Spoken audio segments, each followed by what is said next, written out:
Kan? Kalau bisa diarahkan ya ke pertanyaan berkaitan dengan pembahasan saja. Karena waktu kita sudah sempit.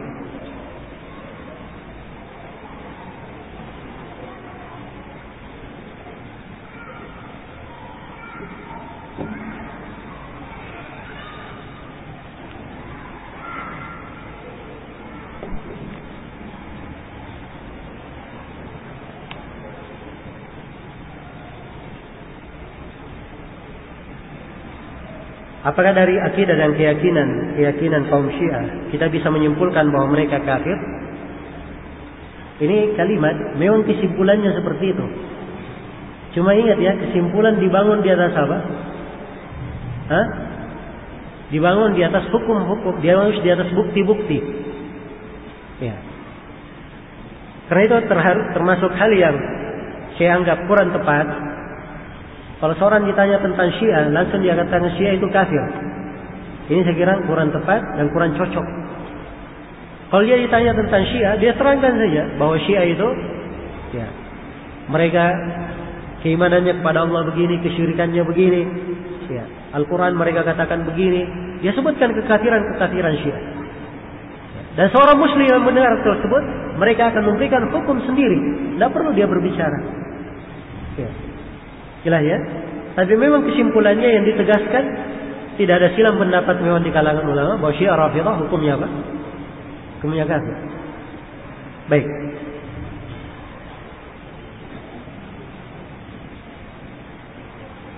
Ya, kemarin ada seorang imam Masjidil Haram.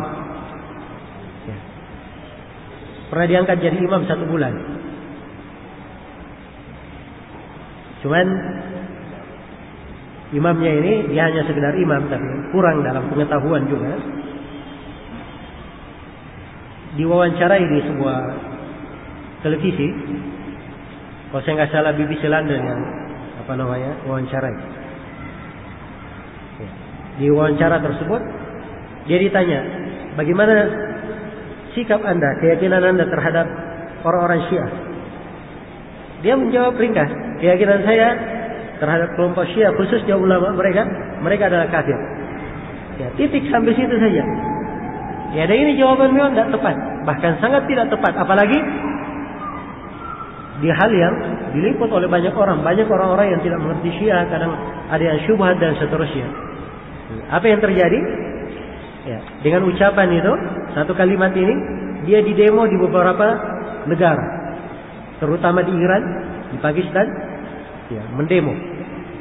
Dan akhirnya pemerintah Saudi sendiri memecat imam ini. Ya, untuk hal tersebut. Ya, karena itu saya ingatkan ya bahwa hal-hal yang seperti ini harusnya ditangani dengan baik. Seorang ketika ingin menyampaikan, dia lihat kepada siapa dia berbicara, kepada siapa dia sampaikan, sehingga agama yang dia terangkan, kebaikan yang terangkan kepada manusia sampai kepada mereka dengan hal yang benar, dengan cara yang benar.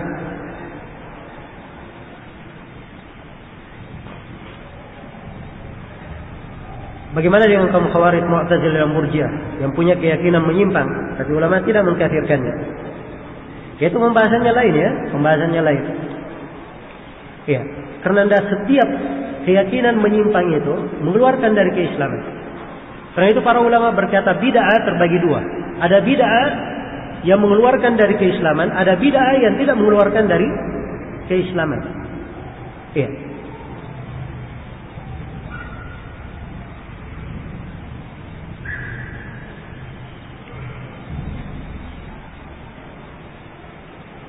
Mohon diterangkan ciri-ciri orang yang telah berpemahaman Syiah, karena mereka pintar bertakiyah.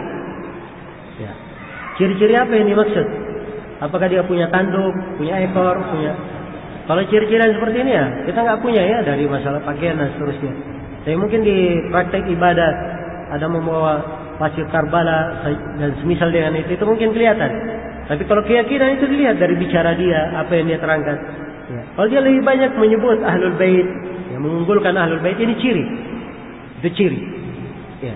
Tapi secara umum kita cinta kepada Ahlul Bait, semua cinta ya. Hanya saja kita di batasan yang wajar. Benarkah bahwa di Makassar ini sudah ada kasus nikah mut'ah? Ya.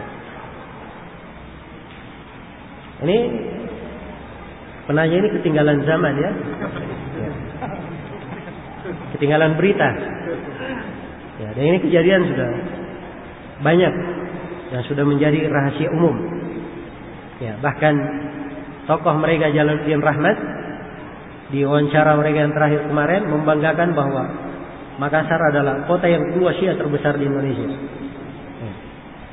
Tapi saya nggak tahu juga di mana orang-orang Syiah di Makassar itu, kemana mereka semuanya. Mengaku-ngaku seperti itu biasa. Ya. Ada kegiatan-kegiatan ya, yang dilakukan oleh sebagian dari mereka, tapi alhamdulillah dan insyaallah taala ya, umat Islam akan selalu menjelaskan tentang kesesatan orang-orang Syiah. Jika orang Syiah ingin bertobat, apakah dia harus diislamkan kembali? Ya. Kalau dia tidak, ini di dalam masalah tobatnya perlu dirinci ya. Kalau dia mengerti keyakinan Syiah, dia yakini hal tersebut, sudah ditegakkan hujjah, dia masih meyakininya, maka ini kafir, perlu ada Islam. Kalau dia ingin tobat, dia harus masuk Islam lagi. Orang murtad harus masuk Islam lagi. Tapi orang yang tidak tahu Syiah, tidak tahu keyakinannya, setelah tahu dia sadar, dia kembali, maka orang yang seperti ini dia bertobat kepada Allah Subhanahu wa taala dan dia banyak beristighfar dan insyaallah taala itu cukup. Ya, dan dimaklumi ya, di dalam salatnya, di dalam adzannya, di dalam bacaan-bacaan doanya banyak dia mengulangi syahadat, dan itu adalah hal yang sudah memastikan keislaman. Di kampung saya di Takalar ada Al-Quran yang diyakini masyarakat 40 juz. Tiap tahun dicerak.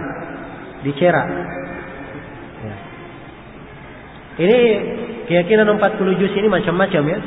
Bersyirikat di dalamnya antara kelompok Syiah dan kelompok Sufi.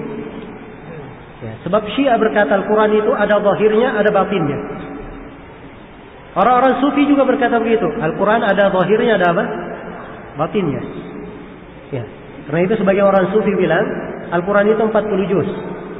30 juz itu yang kita baca, 10 juz, nah itulah penafsiran batin mereka yang mereka katakan. Dan orang Syiah berkata Al-Quran yang ada kita ini itu zahirnya, yang datang dari Allah itu zahir. Dan yang batinnya itu adalah ucapan para imam. Ucapan para imam mereka. Iya.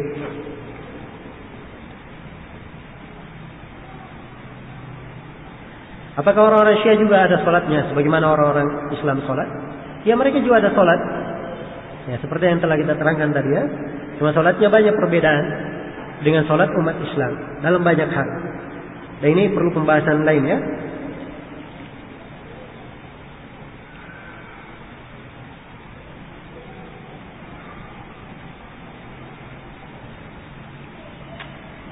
Bagaimana ciri orang Syiah? Apakah yang harus kita lakukan apabila menemukan orang-orang Syiah? Ciri orang Syiah saya sudah jawab tadi. Adapun apa yang harus dilakukan ketika menemui orang-orang Syiah? Ya, ini kalau dia dari orang yang ingin menegakkan kebaikan, melakukan amar ma'ruf nahi munkar, dan dia punya hujjah kuat, dia nasihati orang tersebut untuk kembali dan rujuk pada agama yang lurus. Atau kalau tidak, dia kasih rujukan-rujukan, dia baca. Tapi apa saja yang disebut oleh orang Syiah tersebut, yakin saja bahwa ucapannya pasti keliru. Sebab orang yang tidak mengerti Syiah, mana mungkin dia bisa membedakan. Ya, kadang dia baca ayat pasti. Seperti di salah satu buku, salah seorang dari Syekh Ahli Sunnah berkunjung ke Iran. Ya, dia berkunjung ke Iran. Dia berjumpa dengan salah satu doktor di salah satu universitas. Dia bertanya, kenapa kalian, Syekh ini bertanya kepada si doktor, kenapa kalian mengatakan Al-Quran itu kurang? Kata dia, karena kalian di dalam Al-Quran banyak menghilangkan nama Ali bin Abi Thalib. Kata Syekhnya, tunjukkan kepada saya satu ayat saja menunjukkan bahwa kami menjatuhkan nama Ali di ayat itu.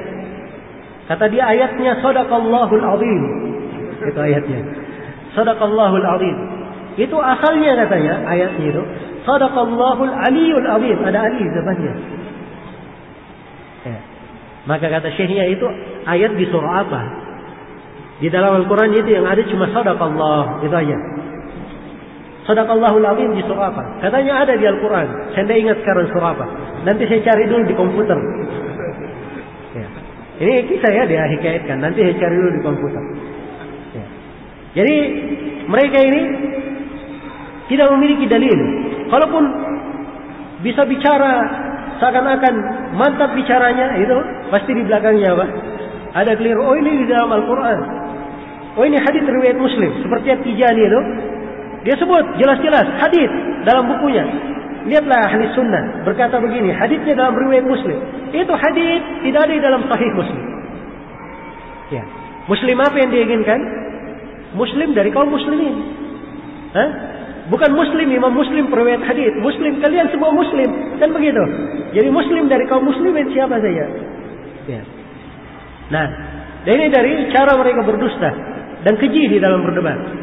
Ya, karena itu tidak ada ujungnya kalau mereka mau debat. Tapi kalau mau baik, tunjukkan buku-buku yang menerangkan kesesatan Syiah. Jelas ya? Kalau tidak, maka seorang mukmin ya dilarang untuk menjatuhkan dirinya ke dalam kebinasaan. Allah berfirman, "Wala tarkanu ila alladziina zalamu fatamassakumun nar." Jangan kalian condong kepada orang-orang yang zalim sehingga kalian disentuh oleh api neraka. Karena itu sepakat para ulama tentang kewajiban memboikot, menghajar dan meninggalkan ahlul bid'ah seperti orang-orang Syiah dan semisalnya. Ya.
Telah tersebar selebaran pada hari ini sebelum sholat Jumat, tertulis bahwa MUI Pusat Indonesia menyatakan Syiah termasuk madhab Islam, dan barang siapa yang menabrakkan Sunni dengan Syiah, maka orang tersebut adalah pemecah belah umat.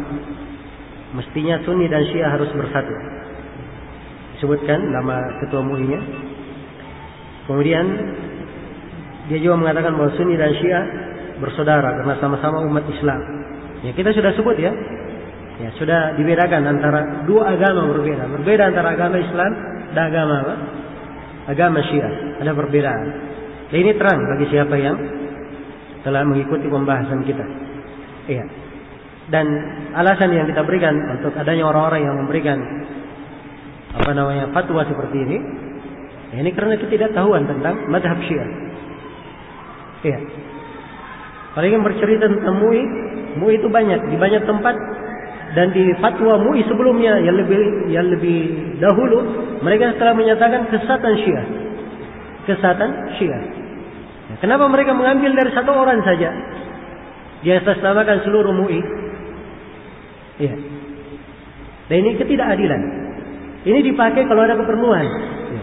Tapi kalau tidak ada keperluan, ya. Bahkan MUI yang memfatwakannya pun dikafirkan oleh orang Syiah. Jelas ya? Dan di sebagian tempat, ya, sudah ada sebagian orang yang berbicara menantang untuk membuat gejolak. Ya, dan alhamdulillah, ya, ulama umat Islam menenangkan. Sebab memang umat Islam bukan umat yang senang ribut-ribut. Ya, adapun apa yang terjadi di Sampang kemarin, ya, dari kejadian, ya, kejadian tersebut dari hal yang memicunya adalah perbuatan kaum Syiah sendiri. Ikuti aja kronologisnya, kenapa bisa terjadi. Ya.